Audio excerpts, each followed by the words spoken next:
আজি আমাৰ যাত্ৰাৰ দ্বিতীয় দিন ৰাতিপুৱাই আমি পুৰি লৈ লৈছোঁ। নেলিৰ আপুনি দেখিছে গৰম গৰম পুৰি লৈছোঁ।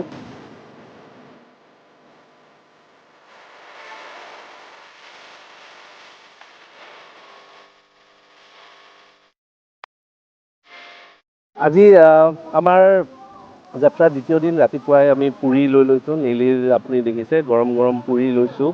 আৰু এই ঠাইত সকলোৱে ৰখি ৰাতিপুৱাৰ ব্ৰেকফাষ্ট নিশ্চয় কৰে। আজি অলপ ভিৰ বেছি আৰু আমি এই যাত্ৰা আৰম্ভ কৰিছোঁ। আৰু ইতিমধ্যে আমি জাগিৰোড, লাহৰীঘাট আৰু মৰিগাঁও যিখিনি কনষ্টিটুৱেঞ্চি আছে সেইখিনি সমীক্ষা কৰিছোঁ। ইয়াৰ পিছত আমি নগাঁও ডিষ্ট্ৰিক্টলৈ সোমাম।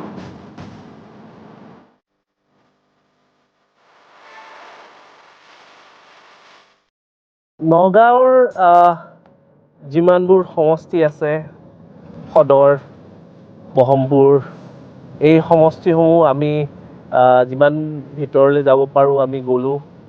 যিসকল আমাৰ সংবাদ দিয়া যিসকল ব্যক্তি আছে, যিসকলে ইনফৰমেশ্যন কালেক্ট কৰি আমাৰ কাৰণে যুগুত কৰি আমাৰ কাৰণে দিয়ে, তেওঁলোকৰ লগত আমি মিটিংবোৰ কৰিলোঁ। প্ৰাৰ্থীসকলৰ লগত আমি কথা পাতিলোঁ আৰু ইয়াৰে আমি বুজ ল'লোঁ। এতিয়া নিশা হৈছে, চ' আমি বৰ্তমান আমি যাম কলিয়াবৰ সমষ্টিলৈ। কলিয়াবৰ সমষ্টিত আমি চাম। কিন্তু এইবাৰ এটা বিশেষ বস্তু দেখিছোঁ যে বেনাৰ আৰু পোষ্টাৰিং খুব কম।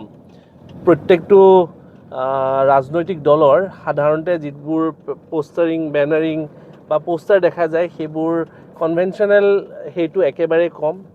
আৰু একাংশ প্ৰাৰ্থীৰ যি অফিচ হয় সেই অফিচো বহুত কম সংখ্যক কৰা গৈছে। এইকেইদিন কেম্পেইনিঙত এটা বস্তু আৰু লক্ষ্য কৰিছোঁ যে এটা খুব ডাঙৰ ইছ্যু ফেচ কৰিছে যিসকল বিৰোধী পক্ষত আছে। বতৰে ৰাতিপুৱাৰ পৰা বিধি পথালি দিয়ে, ৰাতিপুৱাৰ পৰা বৰষুণ পৰে, বৰষুণ ৰখোতে মোটামুটি 2টা বা 3টা হৈ যায়। তেওঁলোকে প্ৰপাৰলি কেম্পেইন কৰিবলৈ, মিটিং কৰিবলৈ সেই সুযোগ কণ পোৱা নাই। চ' এইখিনি ইছ্যুৰ নেওচিও কিছুমানে কৰি আছে, খুব ভাল ৰিজাল্ট কৰাৰ আশা কৰিছে। আৰু আমি তাৰে গোটেই তথ্যখিনি আমি সংগ্ৰহ কৰিছোঁ আৰু আশা কৰিছোঁ যে আমি সঠিক তথ্য সংগ্ৰহ কৰিব পাৰিছোঁ আৰু ইয়াৰ পৰা আমি এটা সঠিক, একুৰেট আৰু 100% নিৰ্ভৰযোগ্য কাৰেক্ট প্ৰেডিকশ্যন এটা কৰিব পাৰিম।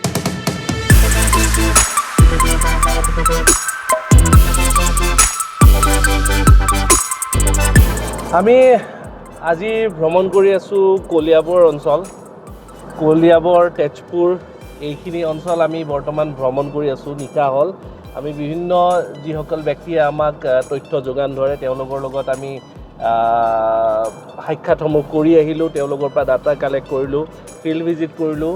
বিভিন্ন স্থানত যিসকল প্ৰাৰ্থী আছে তেওঁলোকৰ পাৰ্টিৰ অফিচ য'ত য'ত কৰিছে তাতে তেওঁলোকৰ পৰা আমি অলপ যোগাযোগ কৰিলোঁ। কেনেকৈ কি কৰিছে, কি মুভমেণ্ট কৰিছে, কেনেকৈ প্ৰচাৰ কৰিছে।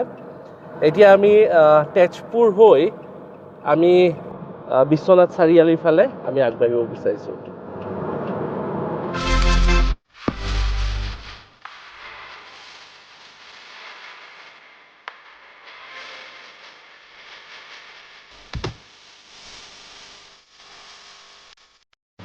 ৰাতিটো নাহৰ হোটেলত থকাৰ পিছত ৰাতিপুৱাই আমি ওলাইছোঁ